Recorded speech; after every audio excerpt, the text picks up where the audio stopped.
Hi, I'm Chelsea. You might remember me from my first video with Live Kindly where I did vegan wine and takeout pairings. Today on this episode of the Eat Kindly with Me series, I'll be doing vegan wine and charcuterie pairings.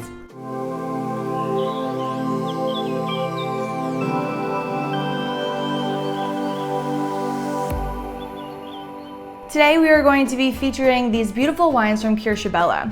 Querciabella is a 100% vegan winery based out of Tuscany, and they were founded in 1974. In 2010, Querciabella got their vegan certification, but prior to that, they were already practicing everything vegan. That goes down to the viticulture, the vinification, and the agriculture. Instead of using cow manure or any sort of animal product in their agriculture, they actually use what's called green manure, and they do that by planting a variety of different seeds throughout the vineyards, which help to keep the vineyard healthy and fresh. Today I've been gifted 3 different bottles of their wine, and we are going to go through each of them and pair it with some delicious charcuterie. So let's open them up and try them with some different charcuterie. First we'll be trying this delicious Batàr. This is 50% Chardonnay and 50% Pinot Blanc.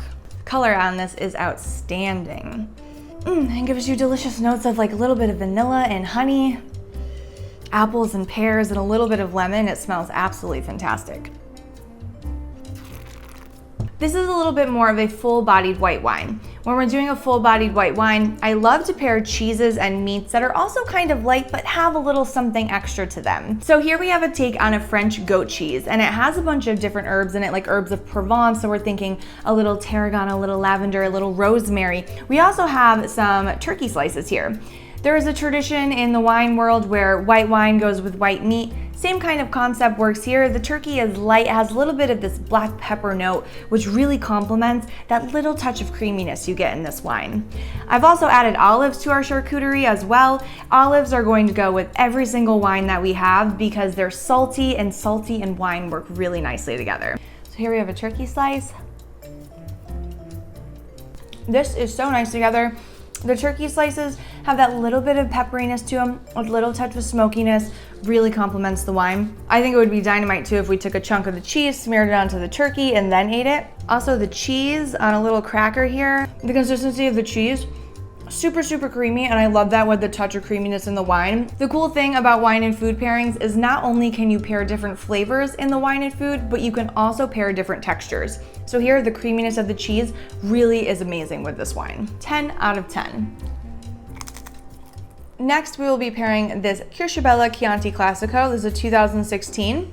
A fun fact as well, wines that come from the Chianti region or any designated area in Italy will have this label on it. It's kind of like a government seal saying it actually did come from that area and it's good. Tons of cherries, strawberries, a little bit of spiciness here, a little bit of oak, and a little bit of cedar notes.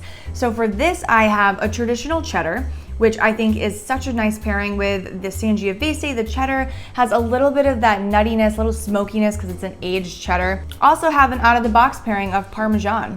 Parmesan is salty and it's light. It's also an Italian cheese, so I think it goes really nicely with Italian wines. We also have some vegan prosciutto here, which again is going to have that little touch of smokiness, which is going to be really nice here. So a little piece of vegan prosciutto.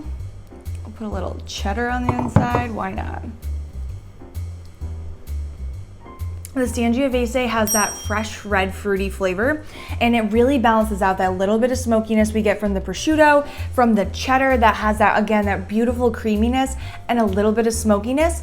This is just like that yin and yang perfect kind of balance. This particular wine is light on the tannins. Tannins are that texture you feel when you're drinking wine. You're like, ooh, why does my tongue feel like sandpaper? Why do I have a cat tongue kind of vibe? That's from the tannins. It actually comes from a bitter oil that's released when we crush all of the grapes and the seeds and the stems and the skins. Some wines have more tannins than others. This one, really light on tannins, really silky. That's why I also feel like we could have it with some of the charcuterie we paired with the Batàr. So good. I could drink this all day. Last up here we have the Mangrana. This is also going to be 50% Sangiovese, just like the Chianti was, but we've added in 25% of Merlot and 25% of Cabernet Sauvignon. Both of those are really popular grapes. You can find them everywhere in the world. Really famous in Bordeaux and California to have those. The Merlot will add a nice velvety kind of characteristic to the wine, and the Cab will add a little bit of these darker fruit flavors, think blackberries and plums and blueberries. So I'm expecting a very you know, fruity, but flavorful and concentrated wine here. Smells so good.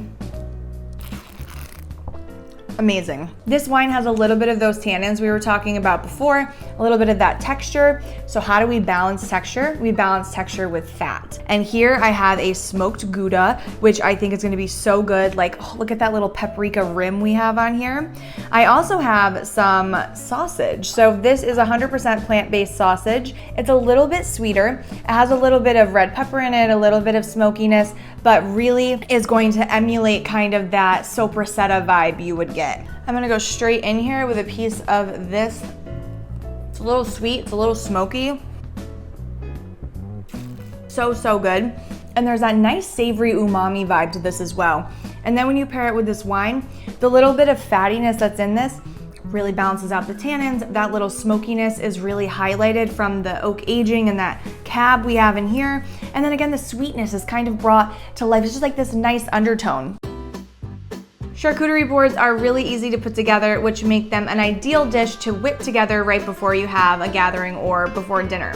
You can do them small, you can do them big, you can do it to serve any size crowd, which is the best part. I'm Chel for Live Kindly. I hope you enjoyed these vegan wine and charcuterie pairings. If you want to do this for Valentine's Day or Galentine's Day or even just a casual hangout with friends, I definitely recommend it. Super simple to put together and definitely a crowd pleaser. If you want more amazing content from Live Kindly, make sure you subscribe and hit the notification button. And if you're looking for more wine content, you can head over to my YouTube channel at Chel Loves Wine. Thanks for stopping by and I hope you enjoy. Cheers.